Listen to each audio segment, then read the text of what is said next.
All right, so I'm down here near the stream bed, and I was down here back in the summer when I was looking for a Revolutionary War lead mine just upstream from here. And I made the find of the adit upstream, and I was walking back at night, and I found this downed tree. So you could see the roots. This tree had just blown over in the storm, and I was walking right down this riverbed, and I just peeked under the tree because you never know what you're gonna find in the roots of a downed tree. And I noticed that it looked like there was a timbered adit under the blown down tree. So under this tree, there's what I believe is a timbered adit. So you can see here a timber going across. And here's a timber set here. So here's a vertical post, here's a vertical post, and here's a lintel going across the top. And along the side is planking.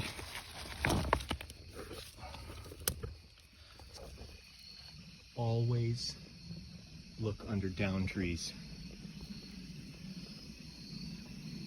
It's like a perfect opportunity to find something, some artifact or something unexpected. It was pretty much collapsed. You couldn't go in it, obviously. It was all covered in soil, but it was as clear as day, the shape of the timbered adit. So I just came back today to poke around, and I started just kind of uncovering a little bit of the dirt. And the first thing I noticed over here was a flat piece of wood, which is a nice wide plank that would have been on top of the adit. And I pulled it up, and look what I found.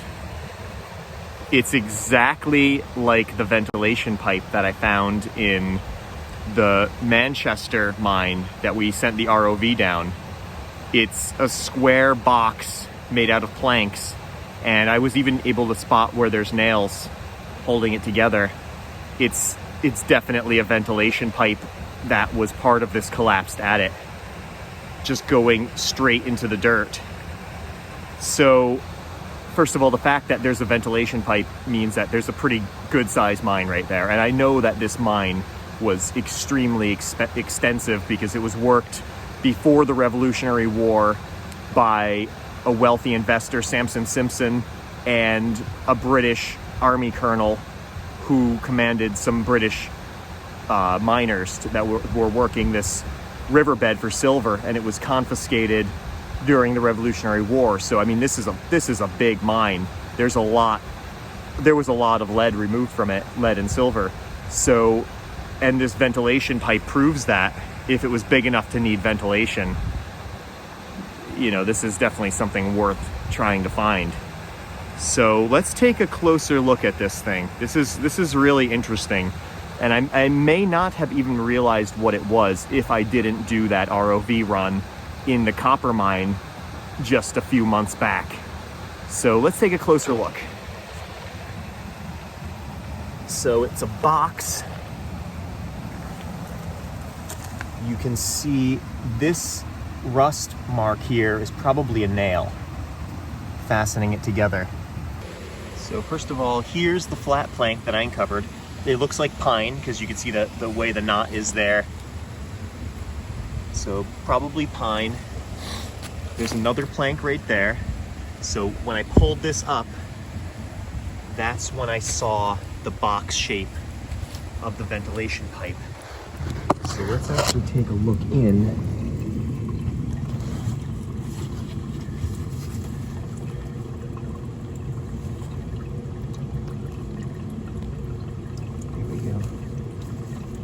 Okay, it goes pretty far. It looks like it hits dirt.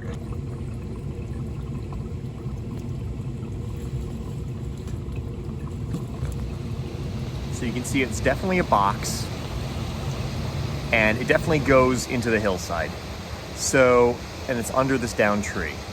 So I think what I'll do is I'll take a bearing on the ventilation pipe and see where it goes. The problem with this one, it basically goes just beyond the tree is a field.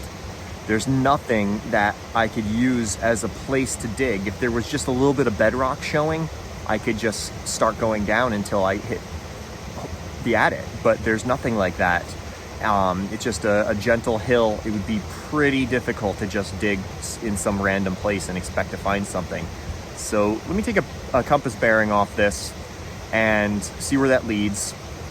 And I know that this is probably the right place because in 1835, Dr. Charles Shepherd was commissioned to do a geological survey of Connecticut. And he came to this mine and he saw on this side of the riverbank what he described as fallen in adits. So this was 1835. So this is 50 or so years after the mine was abandoned during the Revolutionary War. So he described these fallen in adits and a hollow sound in the ground. It's the weirdest thing. And this is a professional, probably the preeminent geologist in Connecticut at the time, and he's describing hollow sounds in the ground. So he must be describing a timbered adit that was fairly close to the surface, maybe even this very adit. So this is certainly an interesting case here. You never get this lucky where a tree just happens to blow over, exposing something that you are looking for. So I'm going to take a compass bearing on this pipe and see roughly where the adit heads. It's probably a crosscut adit that intersects the vein somewheres. So let's take a look.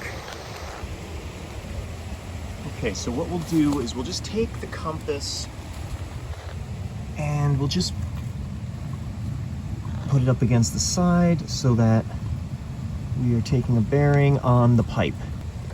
And I turn the dial so that it's pointing in the direction of the pipe. Okay, now we will line this up and see